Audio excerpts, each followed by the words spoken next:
Wonderful. Hi, everyone, and welcome back to the Stressed Podcast. I am so excited to have a wonderful couple sitting here with me today and join us into the podcast episode where we're talking about relationship, which is, I think, the perfect topic at the moment as we're moving into Thanksgiving holiday and into Christmas holiday. And it is Linda and Charlie Bloom. Hello and welcome to the both of you. I'm delighted to be here with you. Me too. Great to Thank be. you. Yes, well, so a little bit of a background story. So Linda and I already recorded a podcast in October of 2020 on love in the times of COVID. And it was a wonderful podcast episode that I think was super well received. I had multiple people reaching out to me telling me that they listened to the podcast multiple times because it was so relatable and they found so much comfort in it, that I was so excited to have Linda and this time as well her wonderful husband Charlie in the podcast today in order to talk about their newest book that is coming out on December 22nd, and it is called An End to Arguing: 101 Valuable Lessons for All Relationships. And with that, I also want to say that I think this is a wonderful time to talk about relationships because I know a lot of you wonderful listeners, sometimes going into the holiday season might be a little bit of a not so comfortable feeling, right? Because you might be seeing family members again, or you might spend more time with your loved ones and conflicts are coming up. So we'll talk about all things today. But first of all, Linda, tell us where we can get the book and when we can get the book. Well, there's going to be an opportunity for pre-order in time to get it as a Christmas gift. So the publication date is the 22nd of December, but the week before, maybe even 10 days before, people will be able to pre-order on Amazon. And we know that they get things to you quickly now. Yeah. So it would arrive in time to hand deliver it to people that you are going to be with on Christmas Eve and Christmas Day and open up gifts together. And it's one of these gifts that keeps on giving, because the people who read it, who develop the qualities of patience and curiosity and the self-discipline to keep their mouth shut when other people are triggering them with things that they say.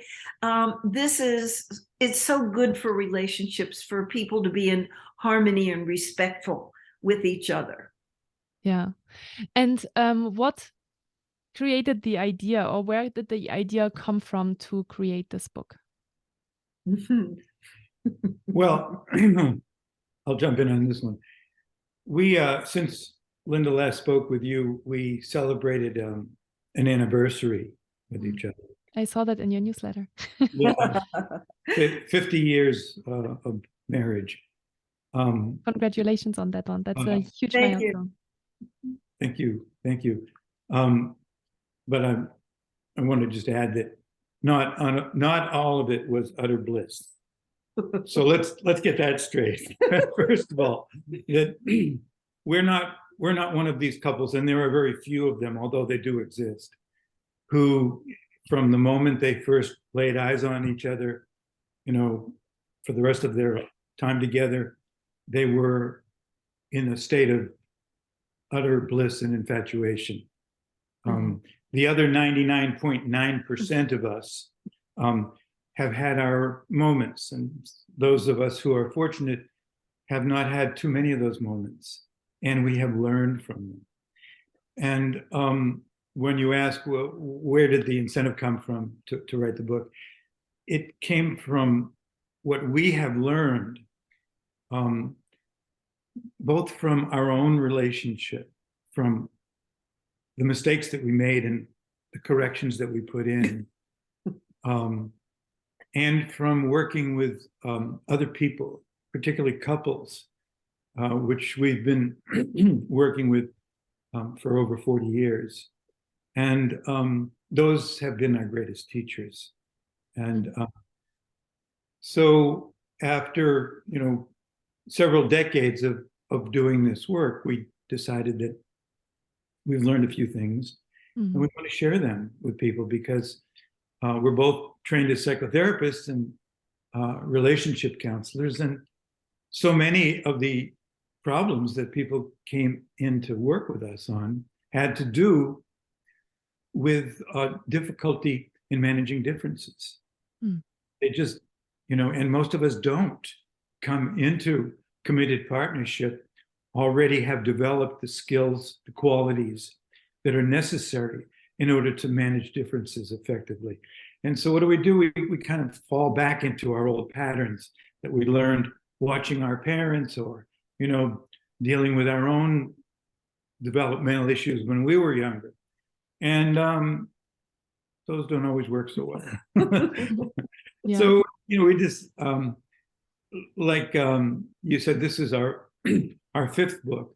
And all of the books that we write really have to do with optimizing relationships and looking at what it is that we can learn and what we can do, and maybe changes that we can make that can really impact on the quality of our relationships. And we both are firm believers in the whole idea that a quality life, the most important aspect of a high quality life, is good relationships. And if you have a good relationship, and I don't mean just one relationship with a particular person, but if your relationships are strong, they're healthy, they're trustworthy, then the quality of your life is going to be higher. And if you don't have that, it will be diminished. Mm-hmm. So, that's really what we want to address. How can I make my relationships, not just with my partner, if I choose to have one, but with everybody? Yeah. How can I enhance the quality of those relationships? Because that will make my whole life better, and it will also enhance their life too. Mm-hmm. So it's a win-win. Mm-hmm. Yeah, absolutely. I was just thinking that it's not just about romantic relationships, but this book can help anyone that has relationships with people, right? And we all have relationships with people, right, in the workplace, right, in our day-to-day, maybe neighbors, and then obviously our families and partners and friends as well. Mm-hmm. What would you say are the main reasons why we argue? I think that people are frightened and they don't always understand that they feel fear. They're not necessarily naming it. Mm-hmm. So they get defensive, they get irritable, they get resentful. They think that they're fearful that their needs aren't going to get met. They're anxious that others aren't treating them with the kind of respect that they feel that they deserve, that they may be exploited or in some way harmed. Mm-hmm. And so we're very sensitive beings, and sometimes we have sore spots that aren't healed from previous adult relationships or childhood relationships, and inadvertently other people in our life may bang into those sore spots. Mm-hmm. And they hurt. So between feeling hurt or feeling afraid, there's strong emotion that comes with that. So people may trigger that. When you're talking about people going to see the family for Thanksgiving, and here we've just had the midterm elections, and people have very strong feelings about political candidates, that their candidate won or their candidate didn't win. And when there's discussions about potentially volatile issues like politics, people can feel that their need to be respected about their point of view is not in place, or they feel hurt that they're not being really listened to fully to appreciate their point of view. So this is just one of the many examples of things that can come up when people are with their families. And there are no-fly zones in some families. Do you know that we don't talk about politics, or we don't talk about that particular family member that's been difficult? But what we were trying to do when we wrote this book is to have people have less taboo subjects, particularly with the people that they're closest with, that there aren't no-fly zones, that you can bring up a topic that may be a little edgy, maybe a little risky to discuss that, but that you are committed to having a safe space to respect each other's point of view. And you don't make yourself wrong, and you don't make the other person wrong. You make a big space for different attitudes, different ways of being in the world, different ways of processing information, and different feelings and needs to all peacefully coexist. It's a tall order. We realize that the topic is very, very loaded topic, and the promise is a big promise about an end to arguing. People think, oh no, that's not even possible. It's a lot like there's no perfection, but there's excellence, and moving in the direction of excellence is worthy. I also sometimes think about it as unconditional love. I also think is perfectionistic, but moving in the direction of being the most loving being that we can be. So moving towards an end to arguing, I think, is a very worthy goal. And you're bringing something up that I want to dive a little bit deeper into, which is, how do you address difficult issues when you already feel that discomfort, when you already feel scared, or when you feel already a little angry or triggered? How do you, search or seek that conversation in the right way? Great question. Yeah, those feelings that you just mentioned, you're anxious and you're uncomfortable and you kind of have some hesitancy about bringing it up. I think that's true for all of us whenever we are considering expressing something that could provoke in the other person some difficult feelings like anger or hurt, pain, whatever. So that's probably one of the main reasons that we don't talk about those things enough. And we put them on the back burner, or we say, well, it's not that important, or we rationalize it, or we justify it, or we say, well, it's just going to make him too upset if I say this. It's better not to do it. And probably one of the most prevalent factors in that decision to not talk about it is because that kind of communication wasn't present for us when we were growing up as children.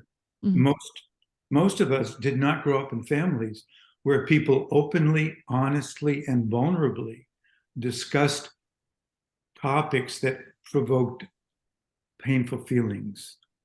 And so we don't have any idea whether or not it's even possible to do this. We don't know what it looks like. We think there's something wrong with it, or it's dangerous because, gee, I knew that my mother was upset, but when my father asked her, what's wrong? And she said nothing. I guess that's what you do. Because I know that she was angry. She even told me. So we haven't observed this. We don't know the territory. What we know is there's only a few different options when feelings get to a volatile point or to a painful point. One is to disengage and withdraw. Another one is to accommodate the other person. Just agree with them. Yeah, you're right. I'm sorry. I really messed up. It's my fault. The other one is to criticize and attack them. Well, I mean, what about you? Look what you did, and you never do this, and so we get aggressive. So we don't have many good options. We don't know. It's not that we're not wanting to resolve things. We just don't know how. We haven't seen it. You don't learn that in school. Most of us didn't learn that from our families. Some of us did. And even for those who didn't, it's possible to learn them. Ways of responding that don't pour gasoline on the fire.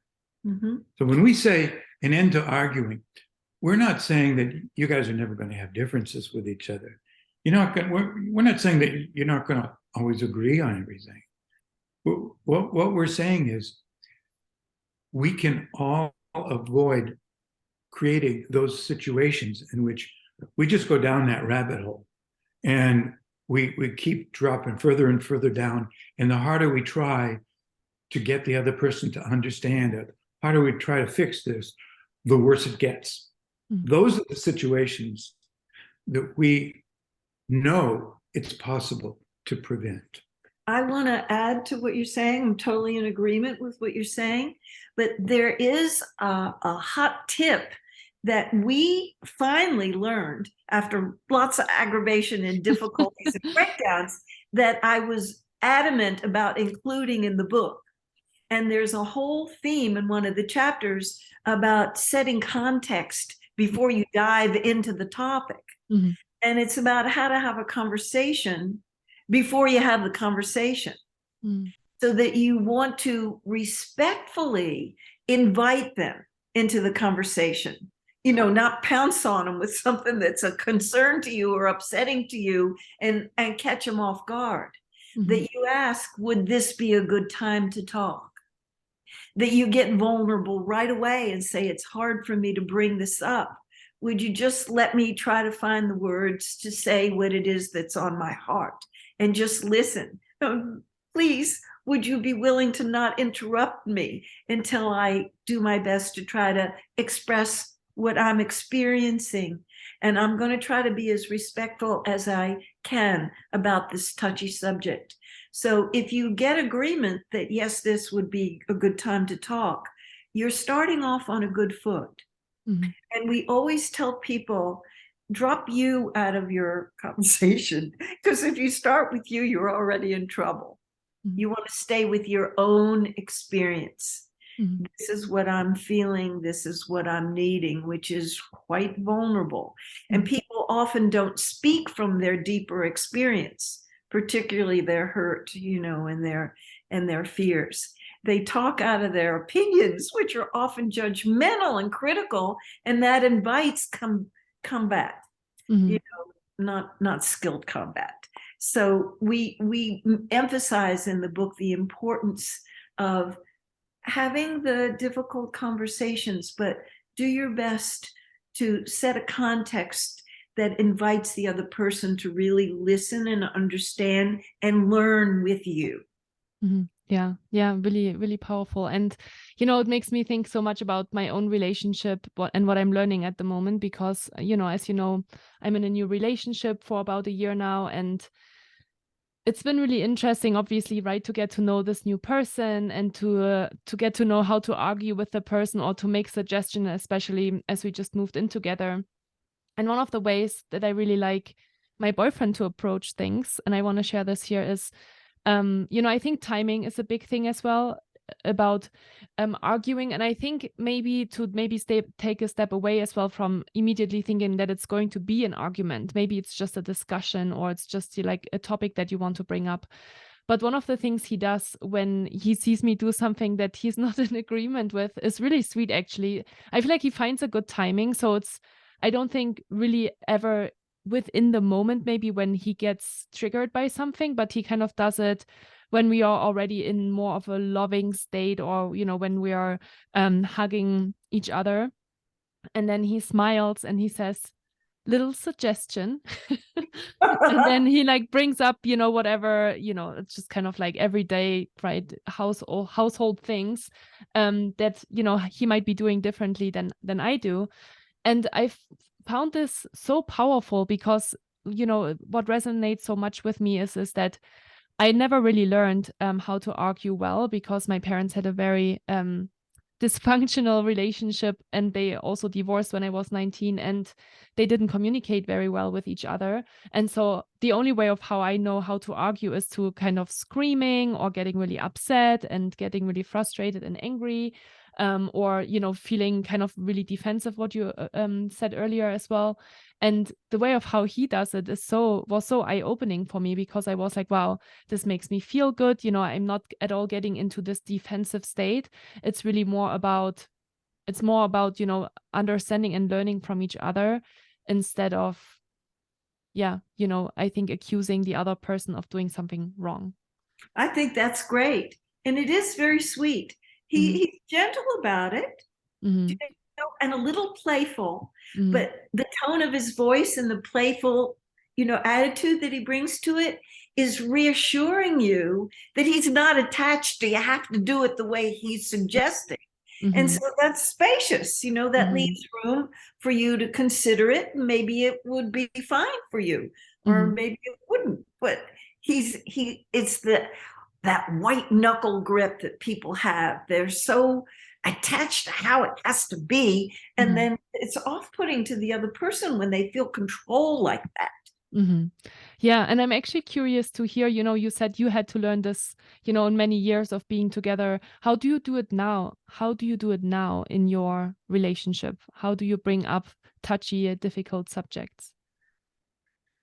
Well, we've been practicing this for long enough time that the old way of getting defensive when you hear the words from your partner, and these are the most terrifying words that a man can hear from his wife.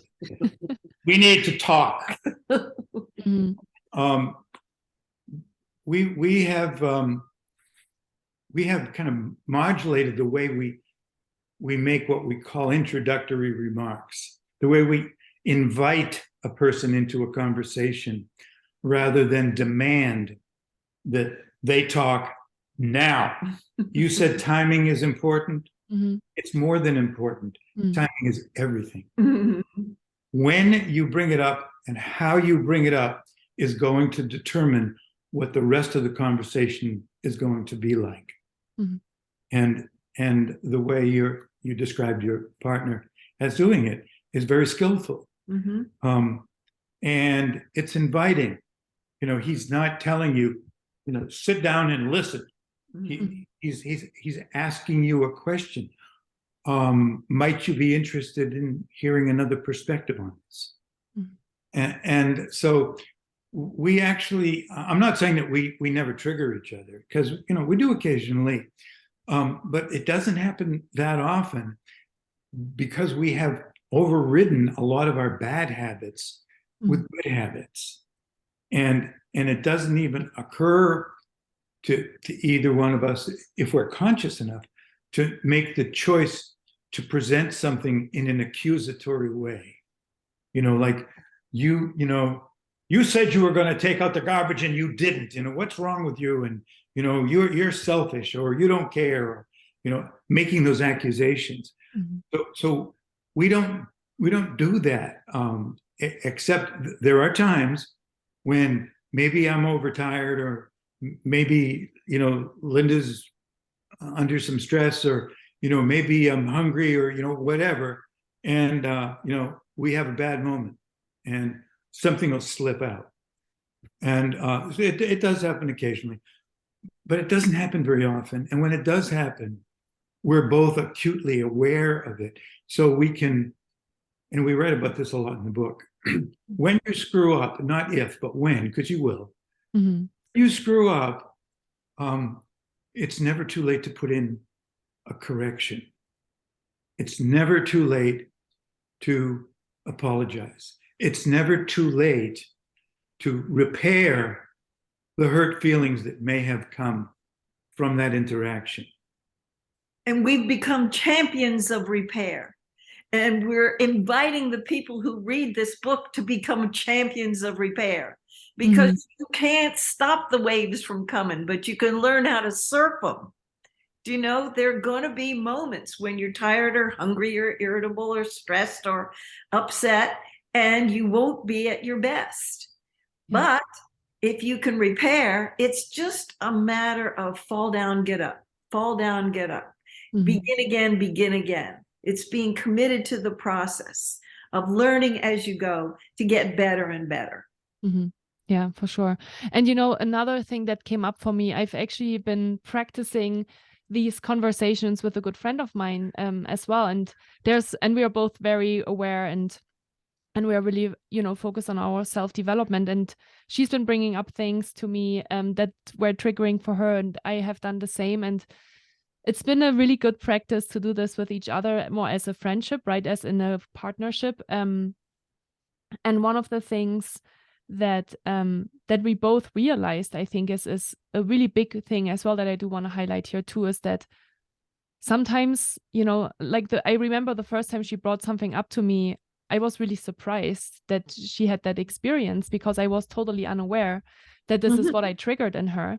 And so, she asked me to have a conversation, and she, shared with me her feelings in a very vulnerable way. And I was like, wow, thank you so much for sharing this with me, because I had no idea how you were feeling. And I think this is really important going into these conversations as well, to be curious and to be grateful for people to share how they're feeling, because otherwise we wouldn't even know. And then I feel like it would just fester and then, come up in other situations and ways. I'm totally with you. And one of the things that we remark about in the book is when somebody brings up something that's hard for them to bring, because it's dicey, it's risky. The other person could get defensive, it could damage a relationship. The person could leave the relationship. To do our best to live in the gratitude of thank you for caring enough about our relationship that you wouldn't harbor this. Do you know, you might forget what it was that was bothering you, but you wouldn't feel as wonderful towards me. Our trust, our rapport, our intimacy wouldn't be as strong, because those little incompletions, when people sweep those things under the rug, they mount up over time. And sometimes it's hard to hear some things. Sometimes they're really bang on about something that we need to grow. Do you know, something we need to change, someplace where we haven't been as conscious and caring as we need to be, and to be genuine and thank you for caring enough to tell me the truth. Yeah, absolutely. And what I'm thinking about is, how would you say, does that maybe change if you would have one of these conversations in a workplace environment? So let's say, I'm an employee and I need to have a conversation with a stakeholder, or maybe even with my manager. Are there any other things that I need to take into consideration to have these conversations? Well, one of the advantages of being in a committed partnership with somebody is that the two of you can make overt agreements about how to conduct your interactions with each other. And you can, you can create that kind of a mutual understanding that not only allows for that kind of honesty to be expressed, but it actually encourages and it rewards it. It rewards it. And so, like Linda said, thank you for caring enough about our relationship to be honest with me. Well, that can exist in a committed partnership. At work, not necessarily. Tricky, right? Yeah, because you don't have the same understanding. Maybe you don't have the same understanding. Yeah, you haven't made that agreement with your coworkers or with your clients, or I mean, there's an implicit understanding that you're going to be respectful to each other. But being respectful to some people means don't say anything that could upset somebody. If you have nothing to say that's good, don't say anything. So that's not the kind of respect we're talking about. But if that's something that two people agree that they value and they want to have it, they can have it in that relationship. And you can have that kind of relationship with friends. You can even have it with certain people at work, if you really trust that they're on the same wavelength with you about that. It is possible to create that.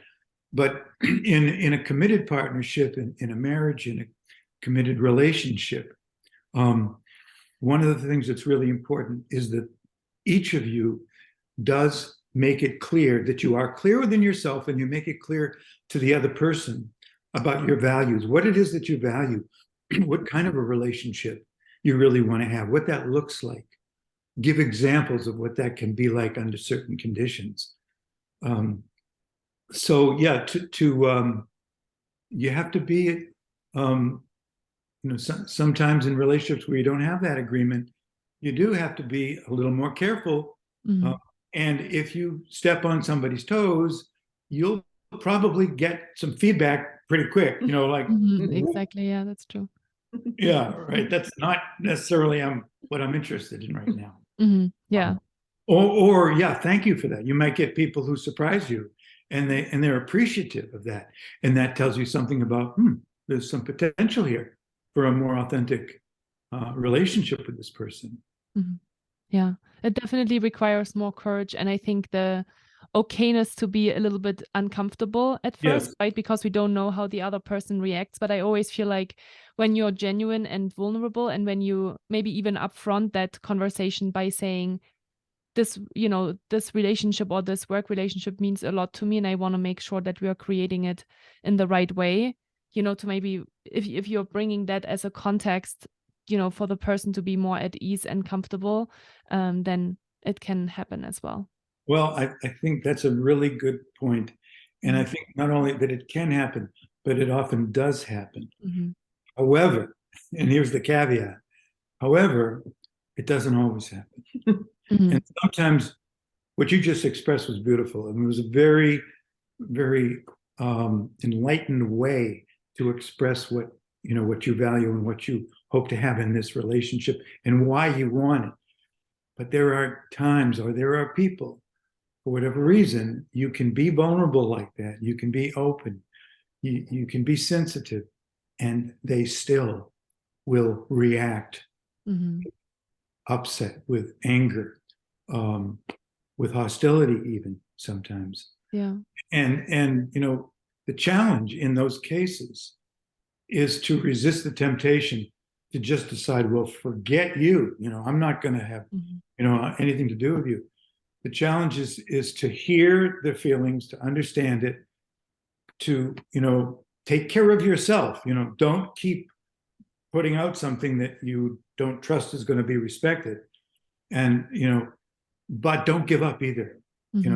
Give it another try, maybe another point. Maybe that person in that moment just was having a tough time. Don't write them off, but give it another try, another time. See how it goes. If you have a series of the same experiences repeatedly, and you get vulnerable and they get hostile, that tells you that there's not a lot of possibility here in this relationship. Yeah. And, I think that might be easier to do when you have a partner or when you are in a work relationship. But how do you manage that in a family issue situation? So, right, I feel like sometimes, right, we can decide, oh, this, after trying and trying and trying. And I love that you said that, Charlie. I actually just wanted to ask, what are the options when the person is not really open to having this conversation? But right, I feel like you can try and try and try again, maybe with a partner or with a friend, and then you may make the decision, okay, this is maybe not the relationship I want to be in. But obviously, as we always say so beautifully, we cannot choose our family. And so sometimes, right, I'm actually thinking about my dad as well, who's a wonderful person, but very difficult to have like deeper, maybe more challenging conversations with. I always wonder, and he has like he's so set in his ways, right? And he has his opinions about certain things. Like, do you just drop it then and just try to not bring that up anymore, or what are there any other options in kind of a family setting?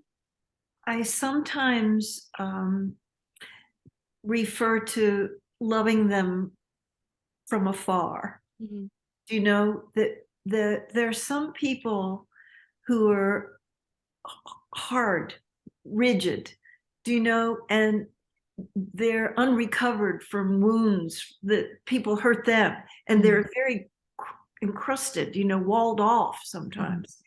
And I know that we have people in our family that they have personalities and difficulties, and they're so gnarly that we wouldn't ever have those people in our life, except that they're our blood. And so we can't just say, I'm going to go on to a different collection of friends. And to find some compassion for how much they suffer. Mm. And it doesn't give them a pass if they're destructive, if they're, belligerent to us. We have to speak in our own behalf about how much that hurts us.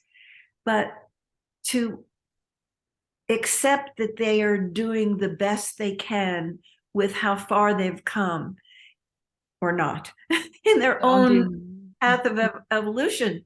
And I've had people in my own family of origin, and I came to, after many repeated tries to make the relationship deeper and more honest and juicier, I had to accept that I'd given it my best. And I had to accept them with their limitations and trust that I had given it my best shot. Mm. And that whenever I was with them, it was going to be lessons in patience and forgiveness for me. Mm-hmm. And Mm-hmm. let it be. Mm-hmm. But I don't want to recommend to people that they give up too soon. And there certainly are family members that are so dysfunctional that they create so much havoc that we can't even be in the same room with them, and to the best of our ability, try not to cut family members out of our life, but to keep the distance so that we feel safe. Mm-hmm.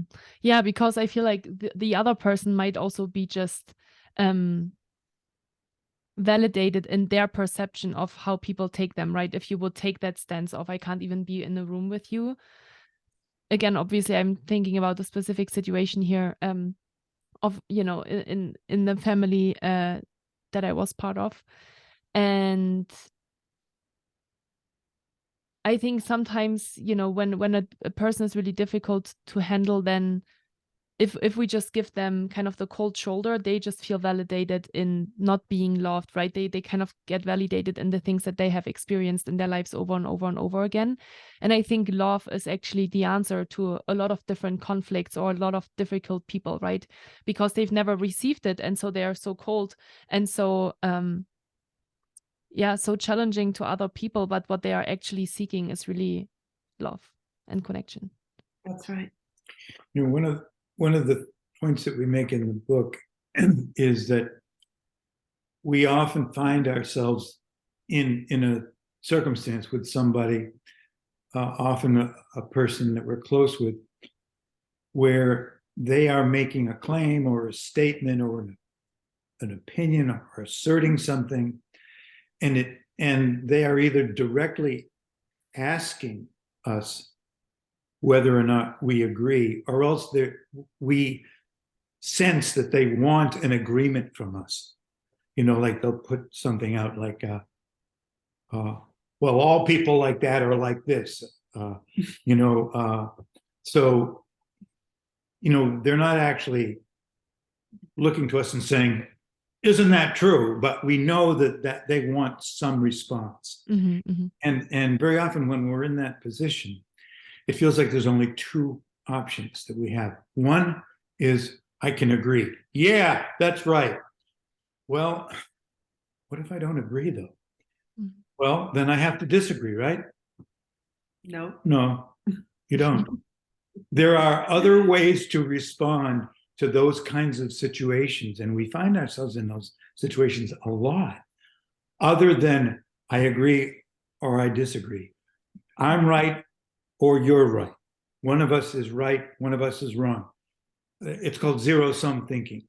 And it's not necessary to take one of those positions, even though the other person might want us to. And sometimes they might, if we don't take a position with them or against them, they might get upset and try to put us in that position.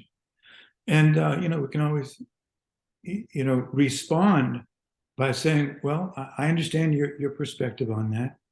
And I'll give it some thought. Mm-hmm. I haven't decided where I stand right now, actually. And if we're silent, it doesn't mean that we're agreeing. That's right. Silence doesn't mean you're right now. I'm wrong. I'm respectfully listening to your point of view. Yeah. So it's it's tricky sometimes because, you know, what other people, sometimes not everybody wants peace in a relationship. Some people enjoy sparring. They enjoy the conflict. Mm-hmm. And so sometimes they might try to provoke us into taking a position that can cause an argument. Mm-hmm. We have to be skillful enough to avoid taking the bait. Mm-hmm. Mm-hmm. Yeah. Another thing that I want to touch on before we close out for today, and then people can just go and read the book, is I keep thinking about the course that I took with you, which was also, I think, in 2020. It was a 6-week course, if I remember correctly, on love in times of COVID. And one of the things that has really stuck with me since then, and that's been, 2 years now, is manipulation techniques and how we actually manipulate our partner. And I think even during the course, as you were talking about it, you went kind of back and forth with each other on all of the different ways on how we can manipulate another person, which really was eye-opening for me, because there were some techniques in there that I wasn't aware of that was actually manipulation. Could you share that with us here in the podcast? What are these different manipulation techniques that we actually bring to presence when we are in arguments with our loved ones, or not loved ones, but relationships? Yeah, there are many, and they're all fear-based. Mm-hmm. We don't think that we're going to get our needs met. That's when we pull on the arsenal of manipulative tactics. And sometimes it's loud voice, or having a cutting edge on our voice. The fine art of the guilt trip, in my family of origin, they were black belt guilt trippers. How could you even think such a thing? How could you do such a thing? You ungrateful. That guilt tripping and shaming. Sometimes silence can be very manipulative. Mm-hmm. It depends on the intention. Sometimes people walk away and they won't engage, and the message is you're impossible to deal with, and that we call it the violence of silence. There are ways that you can attempt to manipulate people into agreeing with you or cooperating with you. Sometimes tears can be manipulative. Sometimes joking around and distracting can be manipulative. It all depends on the intention. Joking around can be wonderful when he's teasing you a little bit about this. It's just a suggestion. It's playful. It's not manipulative. But so frequently there's a barb under there, and it's really hard to catch ourselves red-handed, when we manipulate, because people don't want to think that they're manipulative. But we've all picked up our defensive patterns and the ways in which we've gone about trying to get our needs met that aren't completely clean. And it's wonderful when you really scrub them away. You want to talk about a little manipulation yourself? Because we've had a bunch of different ways we had to cleanse. I don't know anything about manipulation. I've never done it. You're the one who's been manipulative. I was manipulative. One of the things that I read recently that was really resonating with me was eye rolling. That's a kind of that's contempt. Yeah, that's contempt. How could you think such a thing? This is such a stupid, preposterous idea. Yeah, it's amazing how much we can communicate without opening our mouths. Yeah, absolutely. Great.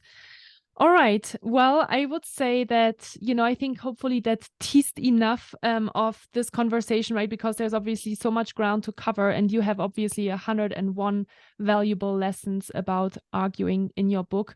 And I think, this was a really great starter to talking about all of the different things that you need to keep in mind and that are out there that you can actually start to implement into your day-to-day and into your relationships in order to build stronger and more beautiful and long-lasting relationships. So I really, really appreciate having you both here on the podcast today. So thank you so much for your time. If people are curious to learn more, how can they best find just more about your work besides obviously Amazon and the book pre-order? If they go to our website, which is bloomwork.com, singular, not Bloomworks. It's bloomwork.com. We got all kind of free things on there. There are bibliographies on a bunch of different subjects for the people who really like to read, all kinds of personal growth things. There are 3 free ebooks, and one of them is the 10-chapter prelude to the 101. And there's a free ebook that they can download on sexuality. And the other one is 10 most important things we've learned since we got married. And there's podcasts on there. The link to the podcasts and several hundred blogs on Psychology Today. So if people want to be in touch with us, our email address is on there. And we're easy to find and we're accessible. But we like it when people buy the books we've already had and tell their friends and get our newsletter. If you give the email address, then you get a booster shot of inspiration once a month. Yeah, I really love the newsletters. And I'm very intrigued by your Africa trip.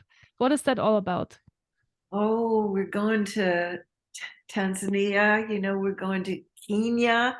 We're going to see the big 5, the elephants and the giraffes and the tigers and lions. And we're going to be in very classy tents. Not tents like when you go camping and it's uncomfortable. Everybody's got plenty of hot water and their own bathroom.